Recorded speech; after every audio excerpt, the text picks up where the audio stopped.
अस्सलाम वालेकुम। दुनिया में आजकल जिस तरह के हालात हैं और ख़ास तौर पर यूएस प्रेसिडेंट ट्रंप ने जिस तरह की पॉलिसी शुरू कर रखी हैं कि आज एक मुल्क पे 100% टैरिफ, अगले दिन 50, अगले दिन फिर 200% टैरिफ, उससे पूरी दुनिया एक भूचाल का शिकार है और सारे दुनिया के ममालिक अपने अपने मफादात के तहफ़्फ़ुज़ के लिए एग्रीमेंट्स कर रहे हैं, नई नई पॉलिसीज़ वज़ा कर रहे हैं। मोस्ट रिसेंट जो डेवलपमेंट है वो यूरोपियन यूनियन की इंडिया के साथ ट्रेड एग्रीमेंट है, फ्री ट्रेड एग्रीमेंट उन्होंने साइन किया और बेशतर उनकी जो ट्रेडेबल प्रोडक्ट्स हैं दोनों ममालिक की, स्वाय 2-4-6 आइटम को छोड़ के कोई 99% के करीब प्रोडक्ट्स को उन्होंने FTA के अंदर डाल दिया और अगले 5 से 7 साल के अंदर सब के ऊपर ड्यूटीज़ की शरह जो है वो ज़ीरो के करीब या 20-25% से के करीब कुछ आइटम्स के ऊपर, जैसे गाड़ियाँ हैं उसको 110% से वो 20% पे ले जाएंगे। बाकी बेशतर जो उनकी प्रोडक्ट्स हैं वो ज़ीरो की कैटेगरी के करीब आना शुरू हो जाएंगे। अभी उनकी 136 अरब डॉलर की EU रीजन और इंडिया की जो ट्रेड बनती है वो 136 अरब डॉलर की बनती है, जो उनका ख्याल ये है कि 2032 तक ये 2 गुना हो जाएगी। कर क्यों रहे हैं? क्योंकि वो डॉलर की बजाय लोकल करेंसीज़ को पूरे ब्रिक्स वाले कंट्रीज़ पहले से तरजीह दे रहे हैं। चाइना और रशिया कोशिश कर रहे हैं कि बेशतर अपनी ट्रेड जो है लोकल करेंसीज़ के अंदर सेटल करें। डॉलर वीकन होता जा रहा है, गोल्ड के अंदर वो इन्वेस्ट कर रहे हैं, रशिया कर रहा है, चाइना कर रहे हैं, इंडिया कर रहा है, ताकि अपने रिज़र्व्स को मजबूत कर सकें, डॉलर के ऊपर अपनी रिलायंस कम कर सकें। ये उनकी तरजीह है, उनकी पॉलिसीज़ हैं कि अपने मफादात का तहफ़्फ़ुज़ कैसे करना है।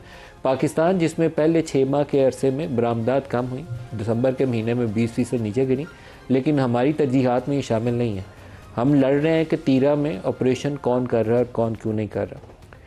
फ़ौज के अंदर जो लोग भर्ती होते हैं वो मेरे और आपके बेटे हैं, इसी कौम की औलाद हैं, तभी वो फ़ौज में जाते हैं। तो क्या फ़ौज में जाने के बाद वो अपने लोगों के ऊपर जुल्म करेंगे? स्वाय वो एक बंदा जो मिलिट्री डिक्टेटर बन जाता है जिसको तनकीद करनी चाहिए कि उसने आइन शिकनी की, बाकी फ़ौज के ऊपर ये कहना मेरे ख़्याल में कोई बहुत मुनासिब बात नहीं है। जो बंदा करता है, अगर कोई लॉ वायलेट करता है, कानून शिकनी करता है, किसी के साथ जुल्म ज़्यादती करता है, कोई पुलिस वाला हो या फ़ौज वाला हो, उसको इस लॉ ऑफ द लैंड के मुताबिक सज़ा भी मिलनी चाहिए। लेकिन हमारी वो हरकतें जो है ना वो यही है कि पतंग उड़ रही है तो पतंग पे तस्वीर किसकी लगेगी। मुझे ये देख के दुख इसलिए होता है कि पाकिस्तान की तरजीहात में इस वक्त ये होना चाहिए कि पाकिस्तान में सरमायाकारी कितनी हो रही है, पाकिस्तान से बरामदात कितनी बढ़ रही है, पाकिस्तान में एम्प्लॉयमेंट जनरेशन हो रही है कि नहीं हो रही। पिछले 6 साल में पाकिस्तान में बेरोज़गारी की शरह इतनी ऊपर चली गई हैं, ग्रोथ रेट नीचे चला गया। एवरेज जो ग्रोथ रेट है पिछले 3-4 सालों का बिल्कुल ज़मीन पर गिरा हुआ है। इमरान खान की हुकूमत थी तो नवाज शरीफ जेल में था, नवाज शरीफ की तस्वीर TV पे चलाने पे बंदी थी। अब नवाज शरीफ के ख़ानदान की हुकूमत है तो इमरान खान जेल में और उसका नाम और तस्वीर चलाने पे पाबंदी है। पतंग के ऊपर वो सर्कुलर आ रहे हैं कि उसके पतंग के ऊपर तस्वीर नहीं होगी किसी की, फिर पतंग उड़ेगी। मेरे ख़्याल में इससे पाकिस्तान को आगे बढ़ने की ज़रूरत है। हमारी कौमी तरजीहात का तयन असर नौ किया जाना चाहिए। तीरा में या किसी और जगहों पे अगर ऑपरेशन करना है तो वो भी हमारा नेशनल कंसेंसस होना चाहिए, ना इसके ऊपर सुहेल अफरीदी को कोई गैर ज़िम्मेदाराना बयानात देने चाहिए और ना हुकूमत वक्त को कोई ऐसी बातें कहनी चाहिए जो अपने लोगों या अपने मफाद के या अपने पाकिस्तान की यकजहती के ख़िलाफ़ चीज़ें जा रही हैं। ख्वाजा आसिफ ने आज एक प्रेस कॉन्फ्रेंस की है जिसमें वो कहते हैं कि कहाँ हो रहा है ऑपरेशन, ये तो IBOs के ऊपर सारा कुछ हो रहा है। चंद दिन पहले असम्बली में वो कुछ और थे। आज उनका बयान सुन ले कि क्या कह रहे हैं, फिर आगे चलते हैं। KP की हुकूमत जो है वो सारे का सारा मलबा जो है अपनी नाकामियों का वो फौज पे या किसी ऐसे ऑपरेशन पे डालना चाहते हैं जिसका वजूद ही कोई नहीं। वो सारे के सारे मफरूज़े हैं, वहाँ पे कई सालों से ऑपरेशन नहीं हुआ। अब ये आज का बयान है, लेकिन आज से चंद रोज़ पहले ख्वाजा आसिफ जो वज़ीर दिफा है और तलाल चौधरी साहब जो स्टेट मिनिस्टर फॉर इंटीरियर हैं, दोनों ने क्या बयान दिया वो भी सुन लें। हम कर रहे हैं ऑपरेशन, बिल्कुल हम कर रहे हैं और करेंगे। आपके पास इख्तियारात है, आप इख्तियारात का इस्तेमाल नहीं कर रहे। एक बात जहन में बिठा लें, कोई एक्शन नहीं रुकेगा, एक्शन होगा होगा और होगा। पाकिस्तान में उन इलाकों में जो शोरश ज़दा हैं, जहाँ पुलिस का कंट्रोल नहीं है, इन बेशतर इलाकों में पुलिस ऑपरेशन करने के काबिल नहीं है, वहाँ पर फ़ौज से कार्रवाई आपको करके दोबारा अमन हासिल करना पड़ेगा। लेकिन जहाँ से लोग ये सवाल उठाते हैं कि आपने ज़रब अज़्ब के बाद एक दफ़ा तमाम इलाके खाली कराए थे, फिर इन इलाकों में दहशत गर्दों को दोबारा आने की जगह कैसे मिली, उस सवाल का उनको तसल्ली बख्श जवाब मिलना चाहिए। वहाँ पर कोई ज़ोर ज़बरदस्ती नहीं होनी चाहिए, तसल्ली बख्श तरीके से बताना चाहिए और जहाँ जिसने गलती की है वहाँ रियासत को आगे बढ़कर अपनी गलती का इतराफ़ करते हुए माफ़ी भी मांगनी चाहिए। जो दहशत गर्दों के लिए दरवाज़े खोले गए थे, इमरान खान हुकूमत की पॉलिसी थी, उस वक्त की इस्टेब्लिशमेंट मुकम्मल तौर पर उस पॉलिसी की ओनर थी। पीडीएम की मौजूदा हुकूमत जब नो कॉन्फिडेंस मोशन आ गई और शहबाज शरीफ साहब वज़ीर-ए-आज़म बन गए, उसको अमली जमा इस हुकूमत पीडीएम की हुकूमत में शहबाज शरीफ ने पहुंचाया। वो भी ज़िम्मेदार थे, इमरान खान, शहबाज शरीफ भी, और इस्टेब्लिशमेंट भी ज़िम्मेदार थी। तो अपनी गलतियों का इतराफ़ करें, क्योंकि इन इलाकों को एक दफ़ा खाली कराकर ऑपरेशन किए गए थे ज़रब अज़ब के नतीजे में। बहुत अच्छा ऑपरेशन किया गया था। जितना भी लोगों को मुश्किलात हुई थी, जो लोग डिस्प्लेस हुए, उन लोगों को उसका शुक्रिया अदा करना चाहिए कि आपकी कोशिशों से, आपकी मदद से और ताउन से हम इन दहशत गर्दों को शिकस्त देने में माजी में भी कामयाब हुए थे। और दोबारा दरख्वास्त करें कि हमसे गलती हुई कि हम इन लोगों को दोबारा यहाँ आबाद होने की, पाँव रखने की इजाज़त दी। अब कमिटमेंट भी दें उनको, और साथ उनकी मुश्किलात के अजाले के लिए माली इमदाद देनी है, सहूलत देनी है, वो भी दें उनको। तो आज के प्रोग्राम में इस मौजू के ऊपर हम गुफ्तगू स्टूडियोज़ में आबद शेर अली साहब सेनेटर भी हैं और सीनियर रहनुमा भी हैं PMLN से। आबिद साहब very warm welcome. Shehryar Afridi साहब सीनियर रहनुमा है पाकिस्तान तहरीक इंसाफ से, दोनों को खुशामदीद कहते हैं प्रोग्राम में। शहरियार साहब, पहले आप ही से शुरू कर लें। तीरा के अंदर वजह तनाज़ा नहीं होना चाहिए था, लेकिन तनाज़ा बन रहा है, वजह क्या है इसकी? बिस्मिल्लाहिर्रहमानिर्रहीम। सबसे पहले आपका शुक्रिया तमाम तारीफ़ रब की, और कर बहादुर इमामुल अंबिया खातिमुन नबीन हज़रत मोहम्मद मुस्तफ़ा सल्लल्लाहु अलैहि वसल्लम पे। मैं आज बतौर एक पाकिस्तानी पहले बात करूँगा। देखिए जी, सियासत दागदार हो गई है और झूठ सच और सच झूठ हो गया है। हमने आज अगर इस बात पे गुफ्तगू करनी है कि मेरा पाकिस्तानी, चाहे वो जिस सोच का हो, वो मेरी प्रायोरिटी तरजीह है, तो पार्लियामान, सियासतदान, सियासी पार्टियां और इस मुल्क की बुनियादें कायम रहेंगी। लेकिन अगर हम ज़ात की बात करेंगे, अपने मफादात की बात करेंगे और तज़लील पाकिस्तान के अवाम की और पाकिस्तान की बुनियादों को करेंगे, तो फिर सवाल भी उठेंगे और हमारा मुस्तकबिल अल्लाह माफ़ करे। फिर आज सबसे पहले बात यह है कि जब हम कौमी मफाहमत को तरजीह नहीं देते, हम मशावरत नहीं करते, तमाम स्टेक होल्डर्स बैठते नहीं हैं, और जब हम बैठेंगे नहीं, गुफ्तगू नहीं करेंगे, एक दूसरे को दीवार से लगाएंगे, एक दूसरे की तजलील करेंगे, और हम इस वहमो गुमान में होंगे कि शायद इससे मुझे फ़ायदा होगा। आपको फ़ायदा वक्ती हो या ना हो, आपकी बुनियादों को बहुत बड़ा नुकसान है। आज ऑपरेशन किसने किया, किसने नहीं किया? 1,70,000 की आबादी अपर तीरा, इनकी रिहेबिलिटेशन की किसी को फिक्र नहीं है।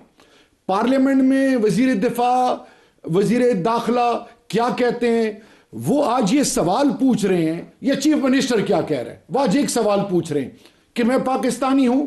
अगर मैं पाकिस्तानी हूं और अगर पाकिस्तान मेरे बारे में कंसर्न रखता है, तो मुझे बताएं 2600 किलोमीटर का बॉर्डर जिसकी फेंसिंग करनी थी, नेशनल एक्शन प्लान जो बना था, 20 नुकात जिस पर एडवाइजरी कमिटीज बननी थी, जिसने मुझे और मेरे राइट्स को और मेरे जान और माल का तहफ़्फ़ुज़ करना था, आज मैं इस एक्सट्रीम वेदर में क्या कठपुतली हूं?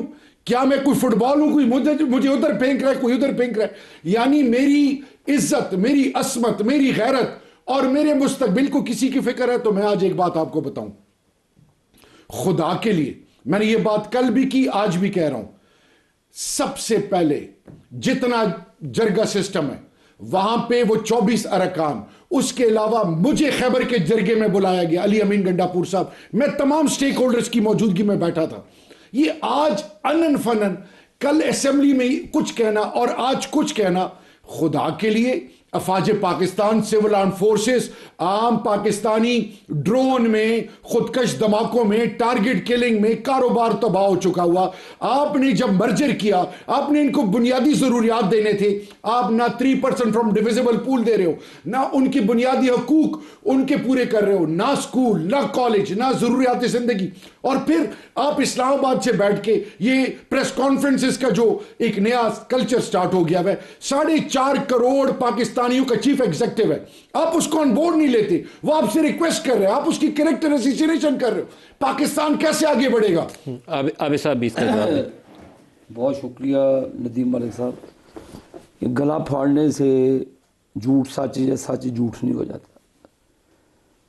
शहरियार अफरीदी और इनकी पार्टी को रियासत प्यारी है, ये सियासत, ये सब झूठ का जो इन्होंने कहा, झूठ का कब्रिस्तान इन्होंने यहाँ पर बना के पेश किया।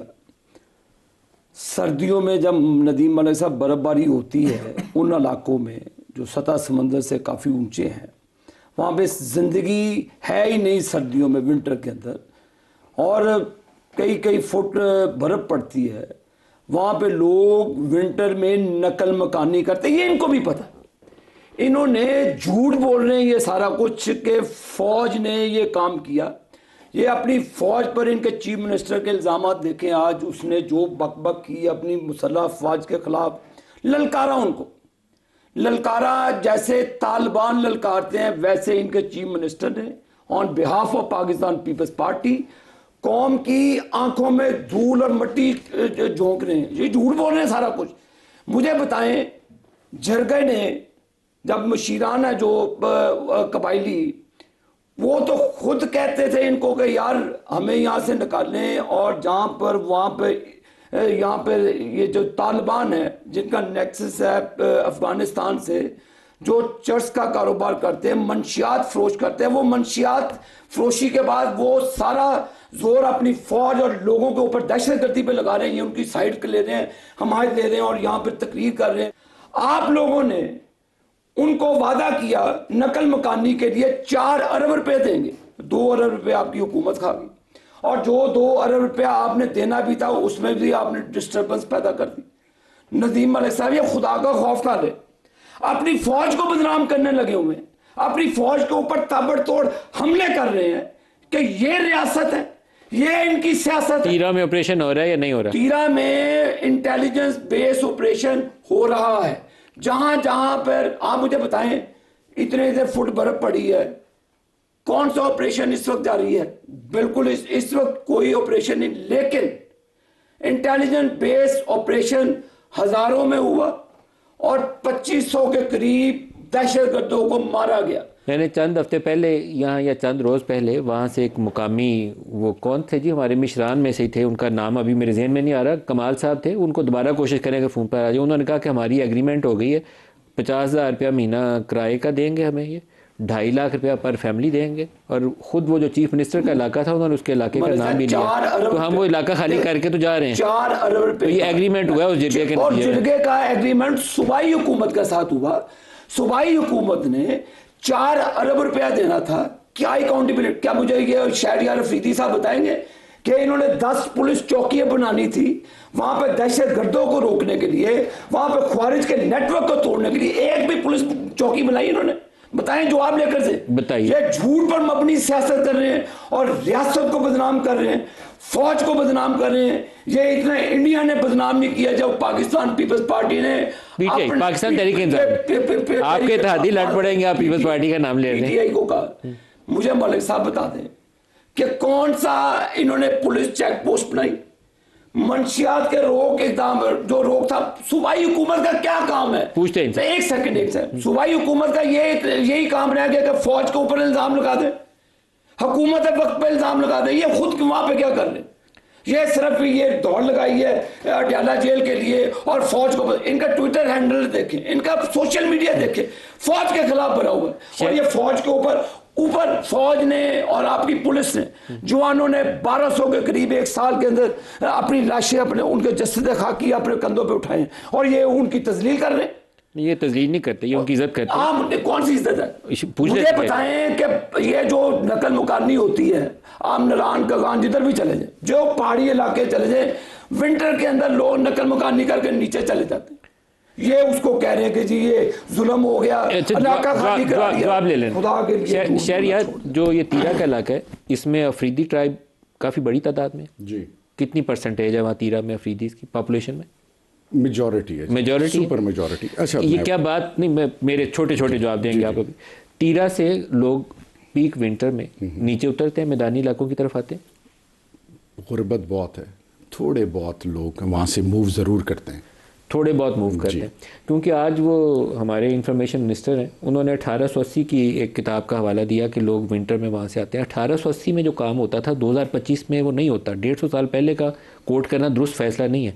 अब मैंने इसीलिए इनसे पूछ लिया, 100% इलाका ना पीना, 100% इलाका नहीं खाली, जिंदगी तो नीचे है, 100% इलाका। चले मेरी बात सुने, ना बर्फ के अंदर, स्नो के अंदर ना फसल उगती है, ना खुराक है, ना गंदम है, वो नीचे जाते हैं अपने अपने अपने जानवरों को लेकर, सब नीचे। जो जिरगा आपने जिसमें आपकी शमूलियत थी उसमें फैसला क्या हुआ था? छोटे जवाब ताकि देखने वालों को समझ में आ जाए, उस जिरगे में क्या फैसला हुआ? देखें जी, अली अमीन गंडापुर साहब ने क्या किया कि सब स्टेक होल्डर्स को, कबाइल को उनके जरगे बुलाए। ठीक है जी। मैं उसमें बजाते खुद, क्या फैसला हुआ था उसमें? उसमें कंसेंसस डेवलप करनी थी कि आप क्या चाहते हैं, अपना पॉइंट ऑफ व्यू दें, और उसका बेहतरीन रिजल्ट 21 पॉलिटिकल पार्टीज का जरगा था जो सूबाई असेंबली में हुआ, और उसमें पीपल्स पार्टी, नून, सब ने दस्तखत किए और 15 नुकाती एजेंडा था उसका। उसमें नून भी थी, पीपल्स पार्टी भी थी, आज की वफाक में जिनकी कोalition गवर्नमेंट है। देखिए, सबसे पहले झूठ जो है ना, लानतुल्लाह अलल काज़िबीन, अल्लाह की लानत होती है झूठों पे। मेरा बड़ा एहतराम का ताल्लुक़ है, फ़ौज मेरी गैरत है, फ़ौज मेरी इज़्ज़त है, फ़ौज मेरा मान है, फ़ौज मेरा गरूर है। फ़ौज के पीछे खड़े होके और फ़ौज को सियासी पार्टी के आगे पिच करना, ये बदनीयती है, खुदा के लिए मत करें। मेरे पास भी बहुत कुछ है डॉन लीग से, और वो जो बयानिए बनाए जा रहे थे मैं उस पर नहीं जाना चाहता। कौम को इस वक्त यकजहती की ज़रूरत है। हिंदुस्तान पाकिस्तान की बुनियाद, इजराइल इस खित्ते के अमन के साथ खिलवाड़ के लिए तैयार है। टू फ्रंट वॉर आप नहीं लड़ सकते। कार्रवाई के लिए इत्तेफाक राय हुआ था, क्योंकि कमालुद्दीन साहब की बात से मुझे ये बात समझ आई कि चंद बुनियादी नुकात के ऊपर एग्रीमेंट हो गया और हम वहां से तीरा से मूव करके आ गए। मुझे अगर आप कंप्लीट करने दें, जितना भी बॉर्डर एरिया है, जितना भी मर्ज डिस्ट्रिक्ट्स हैं, इन आज औरंगज़ई एजेंसी, कुरम एजेंसी देख ले, मूवमेंट के लिए IGFC, core commander, chief secretary और IG, इन 4 ये स्टेक होल्डर्स हैं। किसी भी हवाले से ये दोनों जो IG KP है और चीफ सेक्रेटरी KP हैं, ये वफाक के नुमाइंदे हैं। ये चारों स्टेक होल्डर्स मिलके कंसेंसस डेवलप करते हैं, लोकल कम्युनिटी को ऑन बोर्ड लेते हैं, जरगा हुआ, सब कुछ हुआ। उसमें कोर कमांडर और IGFC थे जी, थे उसके अंदर जी। ये देखे ना, जब उस जरगा के अंदर कोर कमांडर और IGFC बैठे हुए थे और उसमें कंसेंसस इवॉल्व हुआ 15 नुकात के ऊपर। नहीं, ये 15 नुकात जो हैं, ये 21 पॉलिटिकल पार्टी जो सूबाई असेंबली में हुआ था। कोर कमांडर और IGFC किस जरगे में? जितने देखें, जब भी कोई जरगा होता है, जब भी कबाइल के बीच में, तीरा में ऑपरेशन के ऊपर जरगा जिसमें हुआ, उसमें थे। एक मिनट, मुझे जितने भी तीरा के हवाले से मीटिंग्स हुई हैं, ग्रैंड जरगाज हुए हैं, उसमें तमाम स्टेक होल्डर्स बैठते हैं।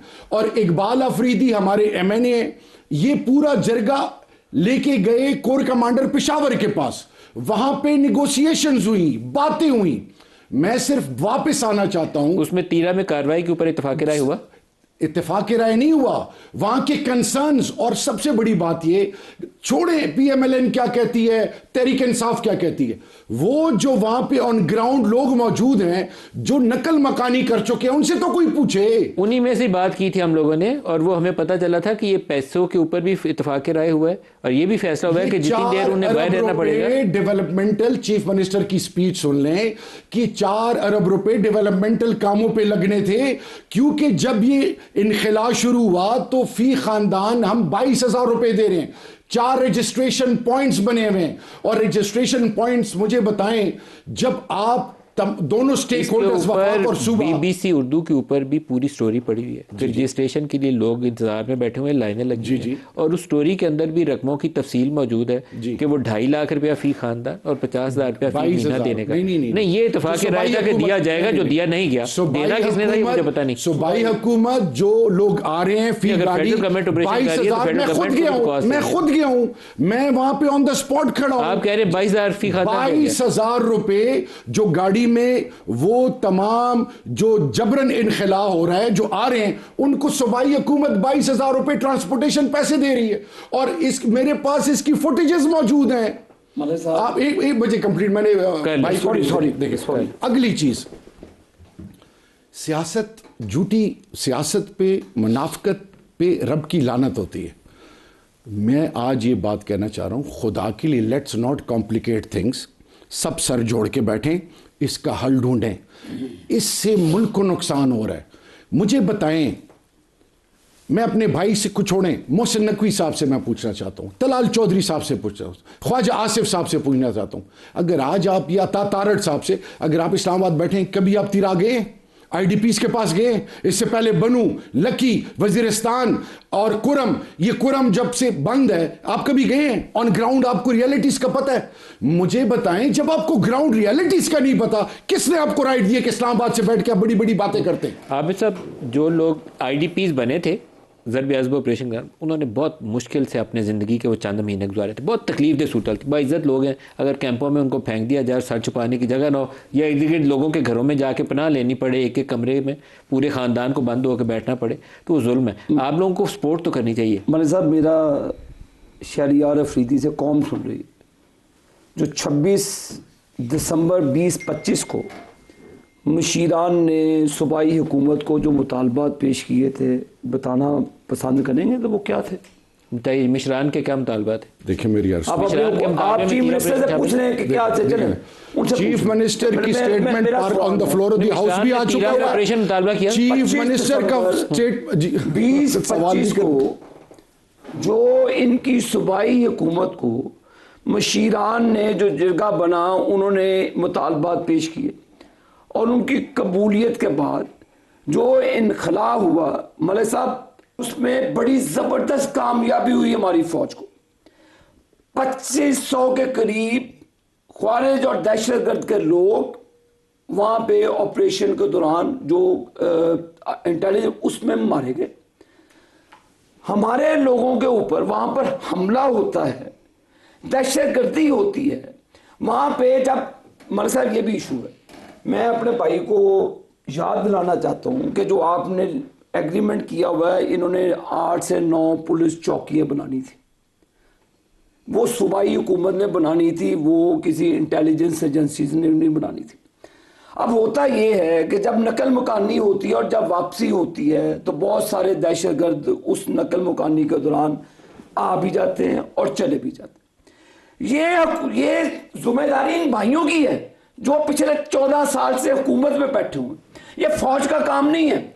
तीरा में सिक्योरिटी का जो मामला थे, मंशियात के रोकथाम के लिए, अपने लोगों को दहशतगर्दी से बचाने के लिए, लोगों को मुश्किलात से बचाने के लिए सूबाई हुकूमत का काम है, ये ना वफाक का काम है। अब मरियम नवाज शरीफ साहबा है सिंध में, वो बैठे हैं, तो जो जो उनकी जिम्मेदारी हैं, आप उसको कहेंगे जी कि ये फौज करवा रही है, फौज ऑपरेशन करवा रही है, कहेंगे कल फौज ने प्लाजो में आग लगवा दी, फौज ने ये कर दिया। को खुदा का खौफ कर ले यार, ब्रेक ले, फौज को बेल आउट करें। ब्रेक से इन्होंने क्या पुलिस चौकियां बनाई वहां पर? क्या जो 20-25 को चौकियों का तो जवाब दे दें, दूसरी तीसरी दफा चौकियां क्यों नहीं बनाई? एंट्री और एग्जिट पॉइंट्स हैं, वहां पे एफसी है। एफसी किसके अंडर आती है? Federal government. भाई तो करने दें, आप सवाल करते हैं। एफसी तो इंटीरियर मिनिस्ट्री के नीचे आएगी ना, लेकिन आपने पुलिस चौकियां बनाई? अर्ज तो सुने, पुलिस चौकियां बनाई कि नहीं बनाई? खासादार, देखिए जब से पहले वहां पे खासादार थे, खासादार पुलिस फोर्स हुए, वहां पे डीपीओ, वहां पे पुलिस, तमाम स्टेक होल्डर्स ऑन ग्राउंड मौजूद है। नहीं बनाई पुलिस ने चौकियां नहीं बनाई। आप मुझे बात, आप देखें ना, आप मुझे बात करने नहीं दे रहे। मेरा सवाल यह है कि इन्होंने एक रटाया पॉइंट पकड़ा हुआ है, आप फौज के नाम पे सियासत क्यों कर रहे हैं? वो ठीक है, Who has given you this right? आपने बूट रखा, फौज के नाम पे सियासत क्यों कर रहे हैं? आपने बूट रखा, जितनी फौज आपकी है उतनी हमारी है। आपने कहा कि फौज के नाम पे सियासत ना करें, चीफ ऑफ आर्मी, ये बदनीयती है। फौज होता है कौम का, इन्होंने बदनाम किया फौज को। बदनीयती है, कोई बदनीयती नहीं। ये जो आपने सियासत के नाम पे एक नया खेल शुरू किया, आपने किया, क्या साबित? आपके चीफ मिनिस्टर कर रहे हैं। आप अपने चीफ मिनिस्टर के बयान देखें। देखें मेरी बात, मेहरबानी करके सियासत के नाम पे आप पाकिस्तान की बुनियादों को खोखला ना करें। फौज नहीं, सियासत मैदान में मुकाबला करें। आप सियासत के लिए फौज को आगे कर रहे हैं। अपनी फौज हमारी गैरत है, इज्जत है। ब्रेक ले लें।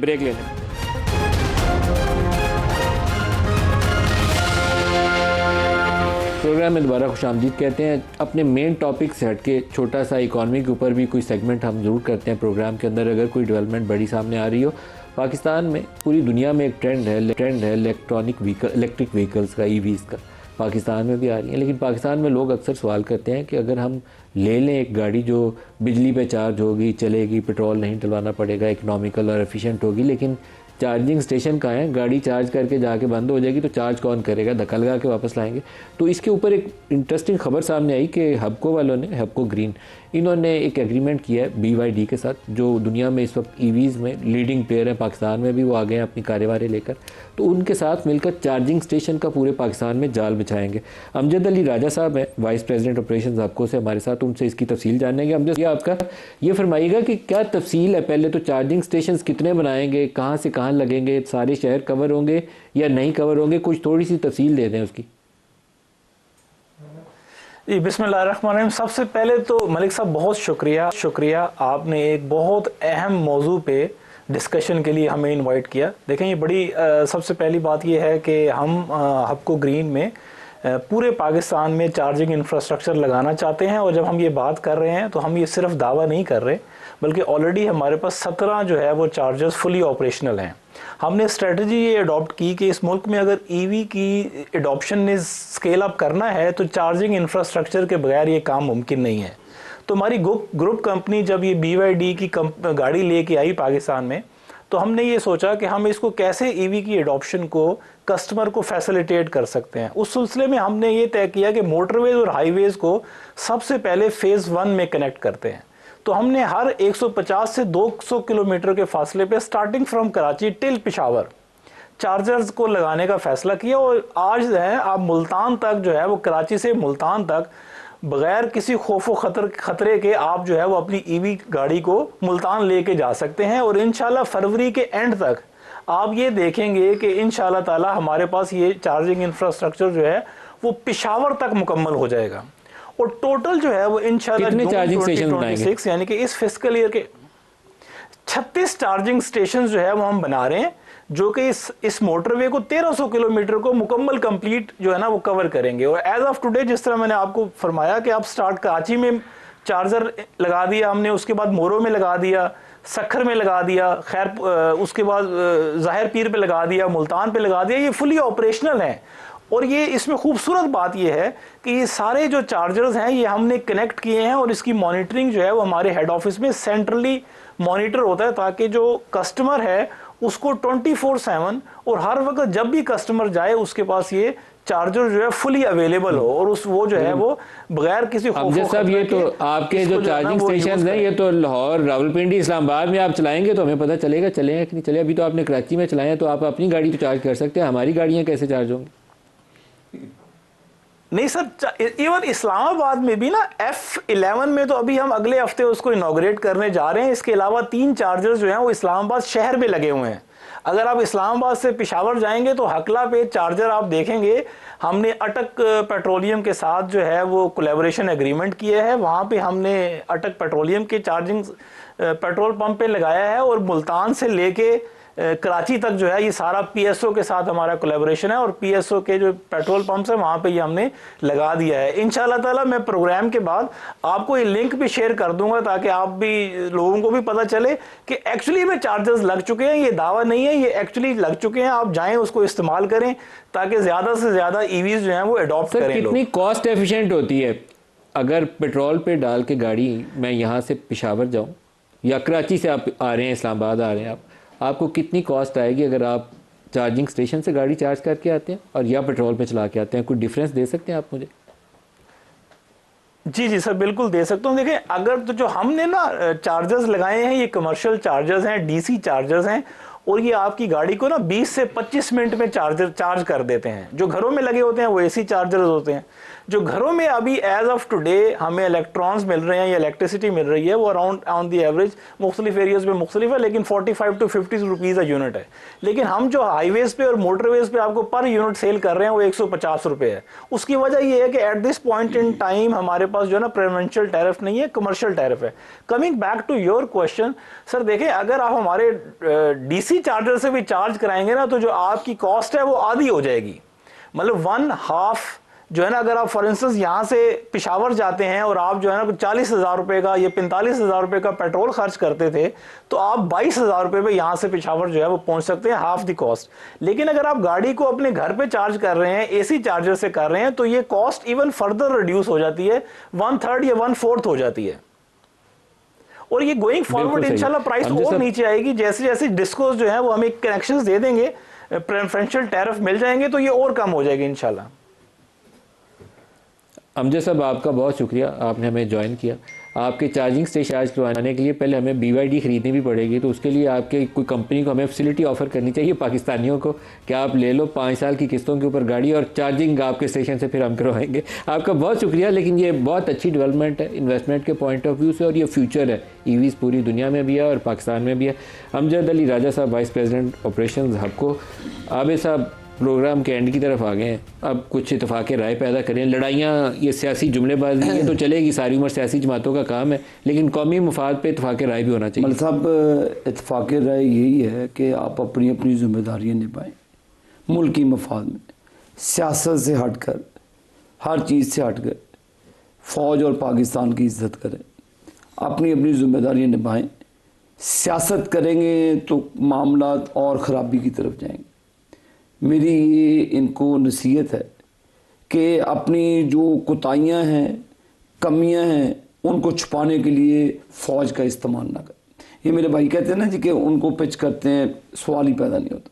ये अपने आप को खुद पिच कर रहे हैं, अपने आप को खुद बिगाड़। और ऑपरेशन पे इतफाक़ राय हो सकता है ना, सब बैठ के आपस में तय करें और ऑपरेशन पे इतफाक़ राय करें। आपको करना तो पड़ना है, आपको खुल के बताएं, करना पड़ेगा, ये पैरामीटर है, ये तरीका है। तो रुकना नहीं है मलिक साहब, वो जो इंटेलिजेंस बेस्ड ऑपरेशन है वो नहीं रुकेगा, ये मैं आपको बता दूं। तो करना है तो इतफाक़ राय से करें ना, करने की जरूरत है वक्त की। देखिए शहरयार साहब, लास्ट 2 मिनट्स है, जवाब आप देखिए जी, मैं इतफाक़ राय पैदा करें। सबसे पहले मैं एक बात कहूँगा कि ये बड़ी खुशाइंद बात है, एलन मस्क साहब और टेस्ला, अगर पाकिस्तान में ये चीज़ प्रमोट की गई चार्जिंग स्टेशंस, तो बड़ा फ़ायदा होगा पूरी कौम को। सर वैसे मैं बताऊं, जो टेस्ला कंपनी है ना उसकी, एलन मस्क की, उसके मुकाबले में BYD इस वक्त दुनिया में रूल कर रही है, बहुत लीडिंग प्लेयर है। कि ये लोग पाकिस्तान के लिए बड़ी खुशाइंद बात है। अब आते हैं जी, मशावरत सुन्नत है, और जब आप नेशनल कंसेंसस, मैं APS का फयाज को आपको बताऊं कि जब हुआ तो 126 दिन का धरना था, खान साहब सब छोड़ के चले गए थे और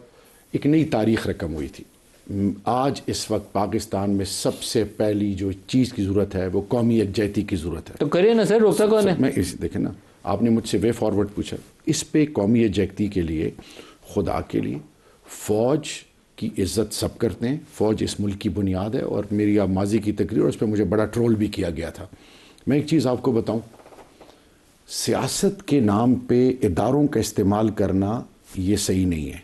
मैं सिर्फ ये कहना चाहूँगा कि इस वक्त पाकिस्तान के तमाम स्टेक होल्डर्स को सर जोड़ के बैठना चाहिए, तमाम पॉलिटिकल पार्टीज़ को, तहफ़्फ़ुज़ आईन पाकिस्तान, महमूद खान चकज़ई, असद कैसर साहब, इसी तरह सेनेट में इलामा राजा नासिर अब्बास साहब, इसी तरह अख्तर मैंगल साहब, कितनी पॉलिटिकल पार्टीज़ हैं, JUI, Jamaat Islami, MQM, PMLN, peoples party पाक, सबको सर जोड़ के ANP, इसलिए कि ये मेरे पाकिस्तान की आने वाली नस्लों और मुस्तकबिल का सवाल है।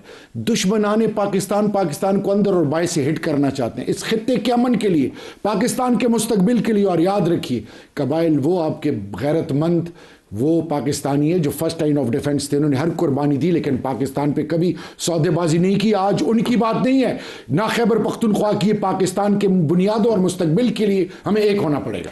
सर प्रोग्राम का वक्त ख़त्म हो गया, लेकिन वो चीज़ें जिसमें पाकिस्तान का वजूद और उसकी सालमियत जुड़ी हो ना, उसमें सियासत व्यासत साइड पे होनी चाहिए। एब्सोल्युटली। कोई फ़ौज, कोई PTI, कोई नून लीग नहीं, वहाँ बैठे और बैठ के फैसला करें कि ये रास्ता है, हमें ये दहशत गर्दों को ख़त्म करना है। ये माजी में गलती की थी, इनको आने दिया, अब इनको कुचलना है। इसलिए नेशनल कंसेंसस सबको ऑन बोर्ड लेना वक्त की ज़रूरत है। शहरयार अफरीदी साहब और आबिद शेरल साहब, आप दोनों का बहुत शुक्रिया। आज के लिए इतना इजाज़त दीजिए, अल्लाह हाफ़िज़।